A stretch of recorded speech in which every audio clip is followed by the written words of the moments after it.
កុំរវល់ឈឺចាប់ជាមួយនឹងមនុស្សដែលចំណែនយើងត្រូវចាំថាគេចំណែនយើងមានន័យថាយើងធ្វើអីមួយបានល្អហើយគ្មានអ្នកណាទៅឈួតចំណែនមនុស្សដែលអន់ជាងខ្លួនទេត្រូវចាំដែលលឺយើងក្រគេចំណែនយើងល្ងងគេចំណែនយើងអន់ណាគេចំណែនយើងប្រហែលជាអត់មានទេមែនទេមកពីយើងធ្វើអីមួយល្អហើយ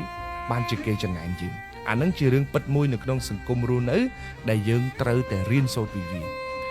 រៀនរស់ជាមួយនឹងស្ថានភាពទាំងអស់ហ្នឹងហើយត្រូវធ្វើខ្លួនឲ្យរីកចម្រើនឆ្លងកាត់ស្ថានភាពអាក្រក់ទាំងអស់នេះឲ្យបានពេលនោះទៅជីវិតរបស់យើងមានតម្លៃបើគេចំណែនយើងលើរឿងអីខំប្រឹងធ្វើរឿងនឹងឲ្យខ្លាំងធ្វើរឿងនឹងឲ្យប្រកែកអ្នកខ្លះរវល់តែខឹងនឹងគេចំណែន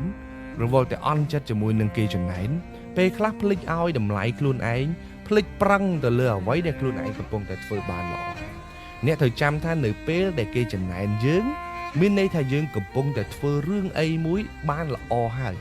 អញ្ចឹងបន្តធ្វើរឿងល្អនឹងបន្តទៀតកុំបោះបង់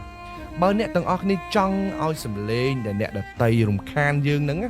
ទៅឆ្ងាយពីយើងខំអភិវឌ្ឍសមត្ថភាពខ្លួនឯងធ្វើម៉េចឲ្យតម្លៃរបស់ខ្លួនឯងកាន់តែកើនឡើងជាលំដាប់ពេលដែលយើងមានតម្លៃគ្រប់គ្រាន់ណាយើងនឹងឃ្លាតឆ្ងាយម្ដងបន្